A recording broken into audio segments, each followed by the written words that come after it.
ব্যবসায়ীর কাছ থেকে 10 লক্ষ টাকা ঘুষ নেওয়ার অভিযোগে গ্রেপ্তার হওয়া এই আইএএস ধীমান চাকমাকে ত্রিপুরা বংশোদ্ভূত আইএএস অফিসার ধীমান চাকমা 10 লক্ষ টাকা ঘুষ নেওয়ার অভিযোগে ওড়িশায় গ্রেপ্তার, তার কাছ থেকে আরও 47 লক্ষ টাকা জব্দ।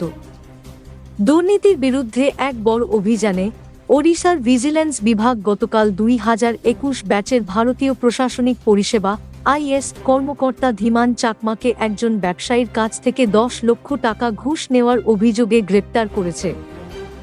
ঘুষ না দিলে চাকমা ব্যবসায়ীকে তার প্রতিষ্ঠানের বিরুদ্ধে শাস্তিমূলক ব্যবস্থা নেওয়ার হুমকি দিয়েছিলেন বলে জানা গেছে।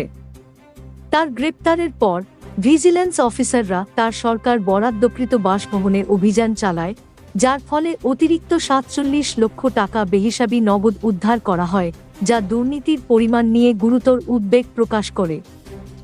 ধীমান চাকমা মূলত উত্তর ত্রিপুরার কাঞ্চনপুরের বাসিন্দা, একজন প্রাক্তন স্কুল শিক্ষকের ছেলে। তার গ্রেপ্তার প্রশাসনিক মহলে অনেককেই হতবাক করেছে, বিশেষ করে যেহেতু তিনি সম্প্রতি সিভিল সার্ভিসে প্রবেশ করেছেন। 2021 সালে আইএএসে যোগদানের আগে চাকমা একজন ভারতীয় বন পরিষেবা আইএফএস কর্মকর্তা হিসেবে দায়িত্ব পালন করেছিলেন। গ্রেপ্তারের সময় চাকমা ওড়িশার কালাহান্ডি জেলার ধর্মগড়ে সাব কালেক্টর হিসেবে কর্মরত ছিলেন। ব্যবসায়ীর ব্যবসায়িক স্বার্থের বিরুদ্ধে ব্যবস্থা নেওয়ার হুমকির পর ব্যবসায়ীর কাছ থেকে 10 লক্ষ টাকা ঘুষ নেওয়ার সময় তাকে হাতে নাতে ধরা পড়ে। ওড়িশার সূত্র নিশ্চিত করেছে যে চাকমা বর্তমানে পুলিশ হেফাজতে আছেন এবং জিজ্ঞাসাবাদ চলছে। তার বিরুদ্ধে দুর্নীতি প্রতিরোধ আইনের প্রাসঙ্গিক ধারায় একটি মামলা দায়ের করা হয়েছে। উদ্ধারকৃত অর্থের উৎস খুঁজে বের করতে এবং কথিত ঘুষ ও দুর্নীতির মামলার সাথে অন্য ব্যক্তিদের যোগসূত্র আছে কিনা তা নির্ধারণের জন্য তদন্ত চলছে।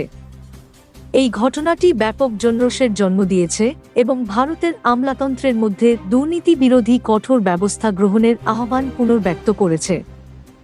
সূত্র জানায় যে অভিযুক্ত সাব কালেক্টর অভিযোগকারীর কাছ থেকে কালাহান্ডি জেলার ধর্মগড় এলাকায় পাথর পেষণকারী ইউনিটের বিরুদ্ধে ব্যবস্থা নেওয়ার হুমকি দিয়ে মোটা অঙ্কের ঘুষ দাবি করছিলেন।